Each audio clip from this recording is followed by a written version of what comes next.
Bueno, vamos a darle la palabra al público para que planteen preguntas a los ponentes.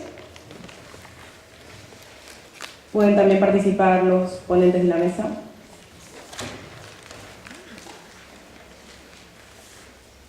¿Alguien más?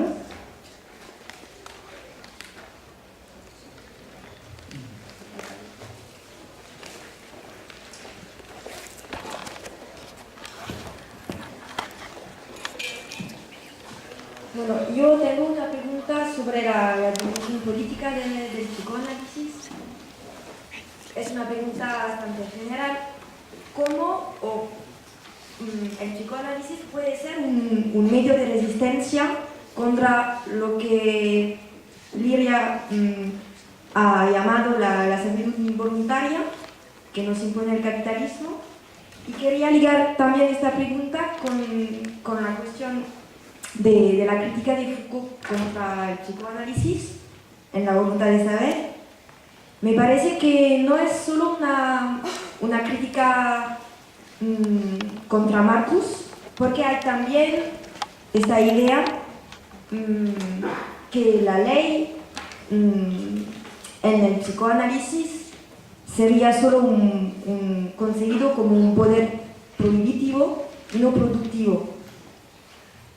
Y bueno, yo me pregunto si Foucault no se ha dado cuenta que la ley en el psicoanálisis no es solo un poder prohibitivo, pero también un poder productivo, y en qué medida. Porque también esta crítica de la ley la encontramos también en el último Foucault, del Foucault que trabaja sobre los griegos. Y mi pregunta es también, ¿en qué medida la ley se distingue, bueno, la relación a la ley del padre en el psicoanálisis se distingue de la relación del sujeto con las prohibiciones en las prácticas de los griegos?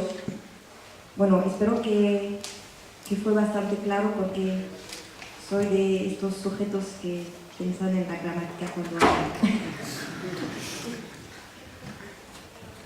¿Alguien más quiere plantear alguna pregunta? Si no, a medida que los ponentes van respondiendo, ustedes levantan la mano y yo los apunto. Bueno, vamos a darle la palabra entonces a los ponentes. Empezamos desde la izquierda con el profesor.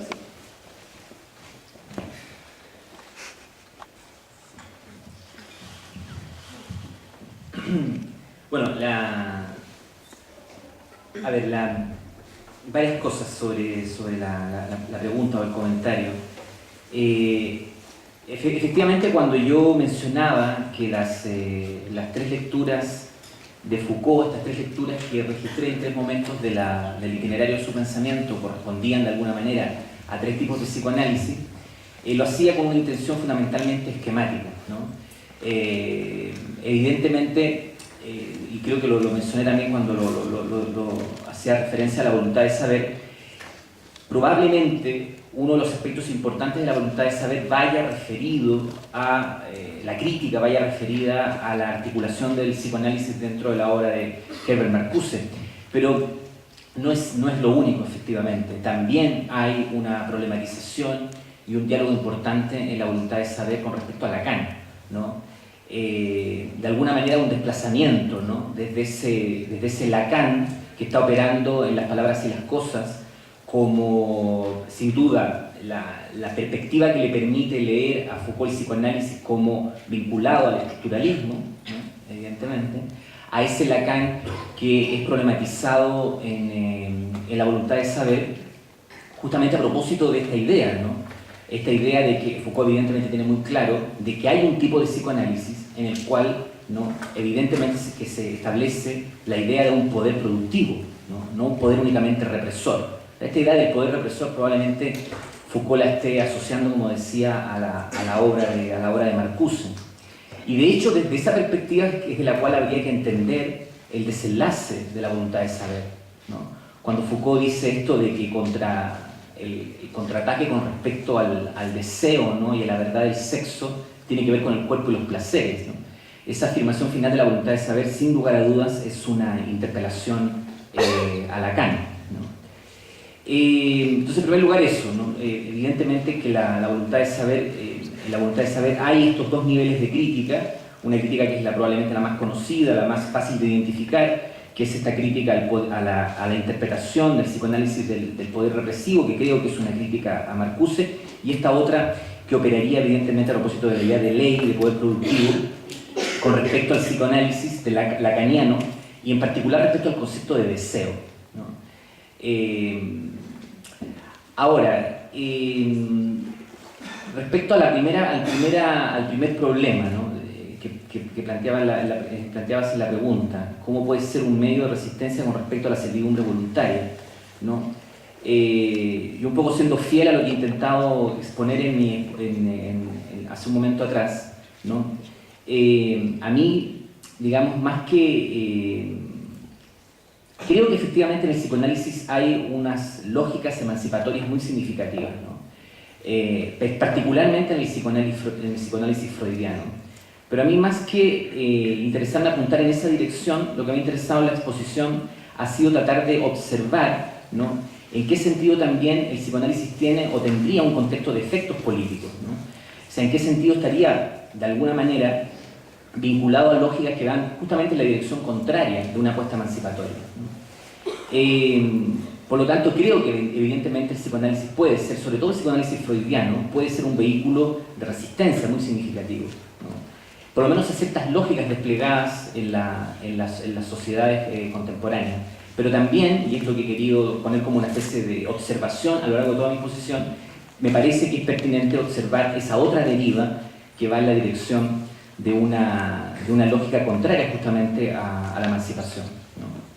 Ahora, no me quiero extender mucho, no quiero apoderarme todo el tiempo, respecto a la tercera cuestión que se planteaba en la pregunta sobre el tema de la ley del padre, a propósito del último Foucault y de las prohibiciones vinculadas a lo del cuidado de sí. Bueno, eso es un tema que tal vez daría para una exposición particular sobre esa temática, ¿no? Me parece que principalmente en el último Foucault, ¿no?, y esto lo retomo a propósito de una observación que ha hecho un psicoanalista que es Jean Alouche, ¿no?, puede intentar encontrarse una cierta convergencia, un cierto punto de convergencia entre esta problemática que plantea Foucault sobre el psicoanálisis como un vinculado al dispositivo de producción de verdad, vinculado al dispositivo de la confesión, ¿no?, y los planteamientos de Lacan, ¿no? Habría un punto de convergencia en el sentido, según Alouche, de que el problema, tanto para Foucault como para Lacan, no sería el problema de la verdad, sino más bien el problema del decir verdadero, ¿no? Traigo este tema a colación porque es uno de los temas transversales justamente del último Foucault y de todas las reflexiones sobre el cuidado de sí. Es decir, la cuestión estaría en el decir verdadero, no en la verdad, ¿no? Y esto es significativo porque, de alguna manera, Jean Alouche, que es un psicoanalista lacaniano, defiende que la crítica que Foucault formula la cuestión de la confesión no sería una crítica que afecta al psicoanálisis lacaniano, porque tanto Lacan como Foucault estarían de acuerdo en que de lo que se trata no es de una producción de verdad a partir del eros, sino más bien de la construcción erótica del decir verdadero, ¿no? Y en ese contexto, evidentemente, Lacan tiene observaciones importantes, si no me equivoco, en el seminario del año 73, creo que es, donde él dice, justamente no se trata de confesión, ¿no?, se trata de escuchar, ¿no?, de una escucha, ¿no? Por lo tanto, creo que se puede establecer una convergencia, a propósito del último Foucault, ¿no?, entre algunos aspectos del psicoanálisis lacaniano y esas reflexiones de Foucault sobre el decir verdadero, aunque también habría que agregar, a propósito de lo que sostiene este psicoanalista que es Jean Alouche, que en todo caso el interés de Foucault no tiene que ver únicamente con, de alguna manera, desplazar los componentes confesionales que pueda tener el psicoanálisis, ¿no?, sino que más bien el interés, ¿no?, estaría en tratar de situar al psicoanálisis dentro de una historia de producción de la verdad, ¿no? Me parece que en ese sentido podría haber tal vez podrían servir los últimos trabajos de Foucault para establecer un cierto diálogo con el psicoanálisis.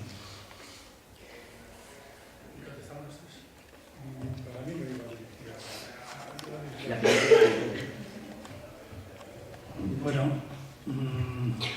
vamos a ver, yo con respecto a lo de Foucault, pues la verdad es que no lo sé. Yo no sé juzgar si realmente la segunda vertiente que ha dicho Rodrigo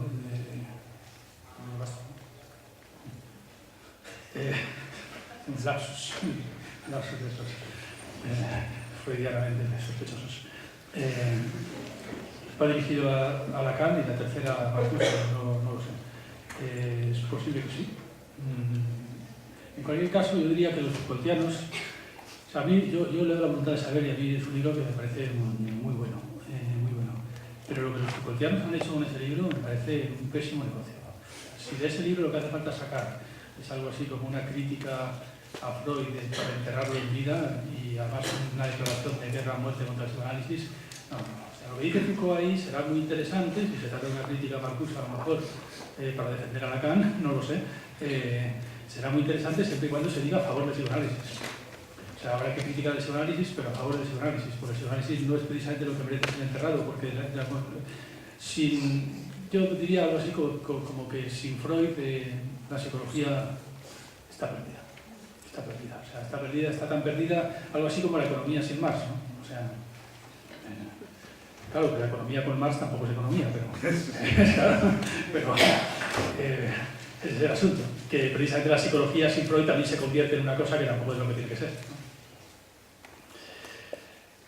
Entonces vamos a ver, sí, lo que los Foucaultianos han hecho con ese texto me parece demoledor porque es realmente una cosa muy interesante lo que dice Foucault, pero joder, tampoco tan interesante, ¿no? O sea, sacar ahí la genealogía del psicoanálisis en la confesión cristiana y tal, y buscar una genealogía del poder y de esa forma de, bueno, yo qué sé, o sea, no está mal también, y lo de que el sexo es una abstracción, todo eso está bonito decirlo, pero bueno, tampoco es tan interesante como para que sea tan interesante como para no volver a leer a Freud, ¿no? Ese negocio no funciona, es nefasto. Y además ha hecho mucho daño en la vida académica a la hora de enterrar, de justificar desde un supuesto cielo de izquierdas la obra freudiana, ¿no? No digamos ya el daño que ha hecho la herencia del Antiedipo de Deleuze y Guattari, pero ¿no? La herencia, ¿no? Porque yo ese libro la verdad es que nunca lo he llegado a leer mucho porque no lo entiendo, no lo consigo entender y entonces no. Sí que entiendo más bien a sus discípulos, ¿no? Y bueno, en fin, no voy a hablar de eso. Yendo a lo que has planteado, ¿cómo el psicoanálisis entonces puede ser, no sé si teniendo en cuenta o no teniendo en cuenta lo que dice Foucault, un método de resistencia? Un método de resistencia. Bueno, pues yo diría que... vamos a ver, yo sí que creo que tengo una visión de Freud, efectivamente, en este sentido, yo creo que muy cercana a lo que ha dicho Mariano, esta especie de ha dicho este Freud kantiano, esta especie de Freud ilustrado que quiere imponer la dictadura de la razón, ¿no? Pues yo creo que sí que ese es mi Freud. Y Freud, en tanto que ilustrado, pues lo que hace precisamente es plantear un problema muy grave de la ilustración, que naturalmente es un problema político, plantea un problema gravísimo pues, al universo político de la ilustración. Problema gravísimo que va lejísimos, pero que bueno, solamente digo el comienzo del problema. El comienzo del problema es sencillamente que, claro, la educación, que es algo así como el caballo de batalla de la ilustración, pues Freud introduce en medio un cortocircuito que hace que la educación quede siempre en una especie de culo de saco. O sea, la educación, la razón, es decir, la verdad en realidad es impotente frente al síntoma. La verdad puede convencer a una persona que razona si se está moviendo por la razón.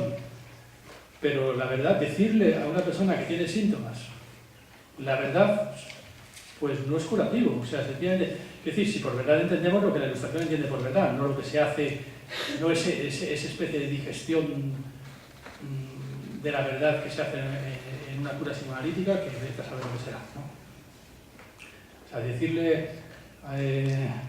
mi hermano, el psiquiatra, contaba, tengo un hermano psiquiatra, y contaba que en una ocasión que se fue de vacaciones a una vieja que estaba tratamiento, una vieja de 80 y tantos años, que decía siempre estar embarazada y a punto de parir, pues lo que hicieron cuando se fue de vacaciones pues fue hacerle una prueba de embarazo. Y le enseñaron el resultado de la prueba de embarazo.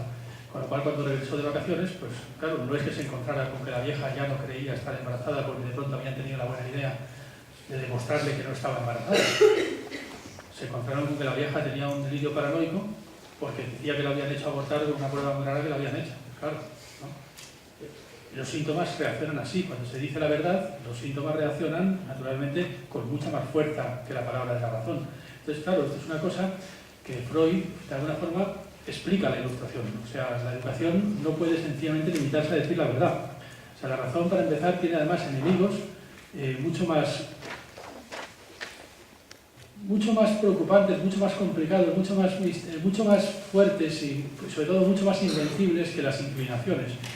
La razón no lucha contra las inclinaciones. Para empezar, porque además algunas de esas inclinaciones son inconscientes. Pero es que la razón también lucha contra deberes. Y además muchos de esos deberes también son inconscientes. Es decir, la voz del imperativo categórico no se opone a las inclinaciones. La voz del imperativo categórico también se opone a deberes que además hablan con el mismo carácter categórico que el propio imperativo categórico. Y que son deberes, como decía antes, hechos de basura infantil. Es un basurero infantil que de pronto habla con la misma autoridad que el imperativo categórico. Y además habla con la misma autoridad que el imperativo categórico prácticamente sin que te des cuenta. En eso que te hace ponerte colorado cuando dices yo, cuando te han dicho tú, ¿no?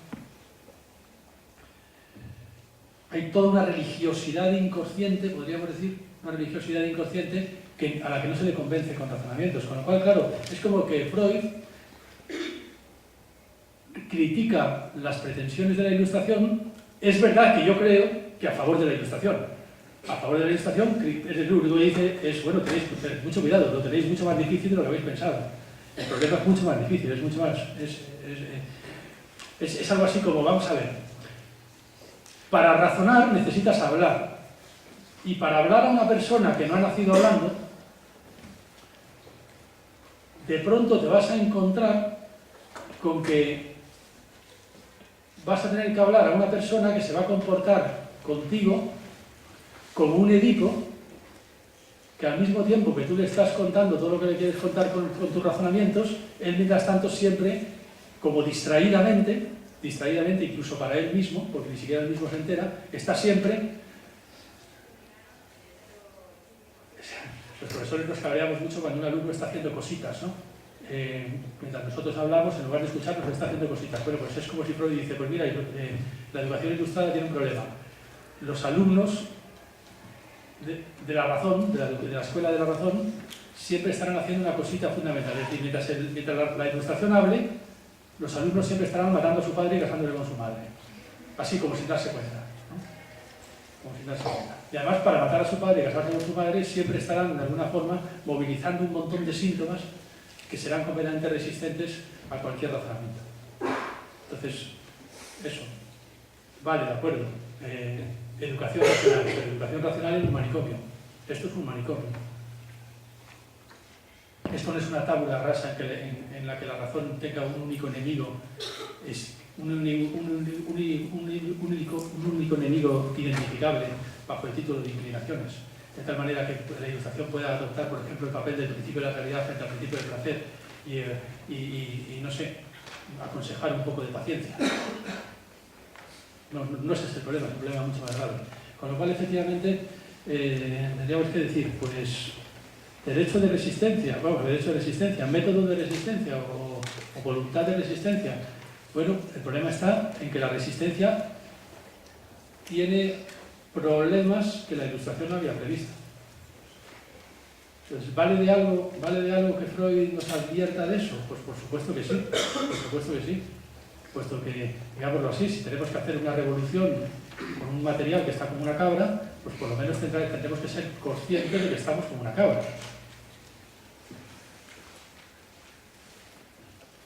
Y luego, si realmente encontramos algún procedimiento para manejar, para que la verdad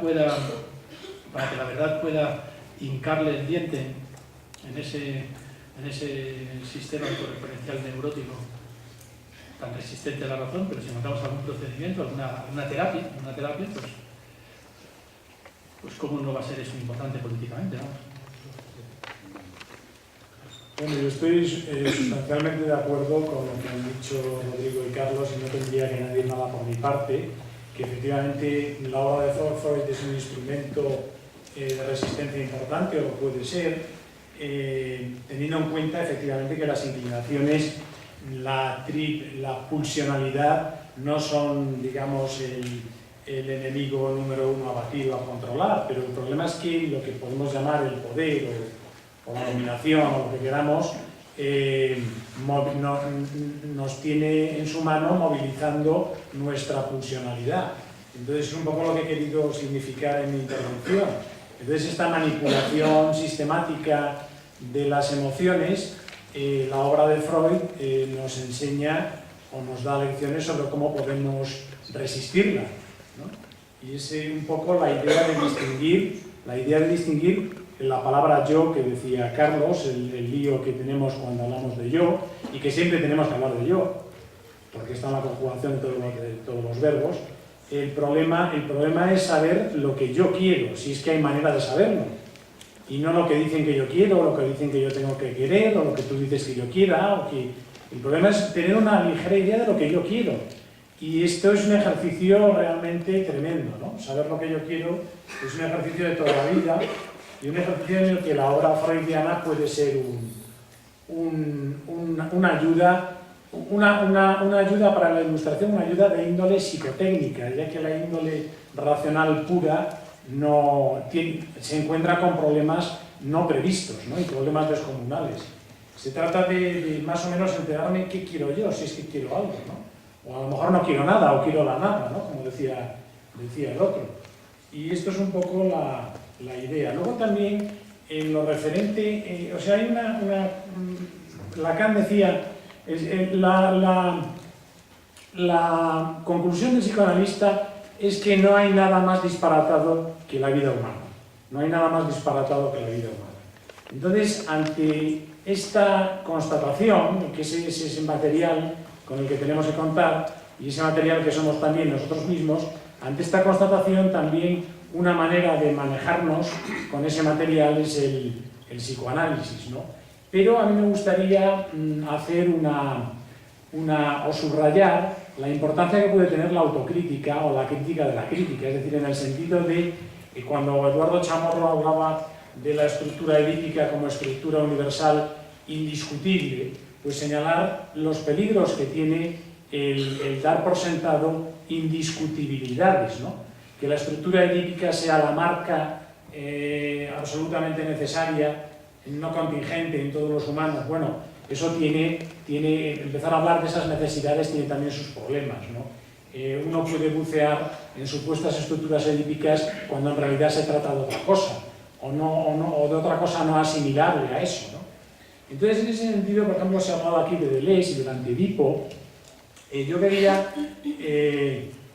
señalar que este tipo de aproximaciones críticas al psicoanálisis, a veces ferozmente críticas, pero estos antiedipos que también tienen su valor porque yo he encontrado ciertas lecturas de psicoanalistas o ciertas lecturas freudianas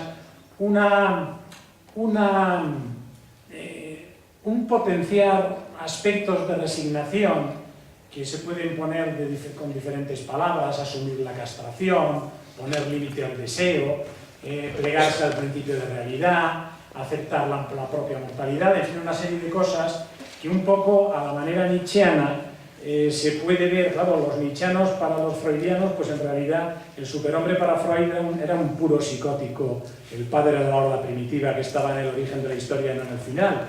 Pero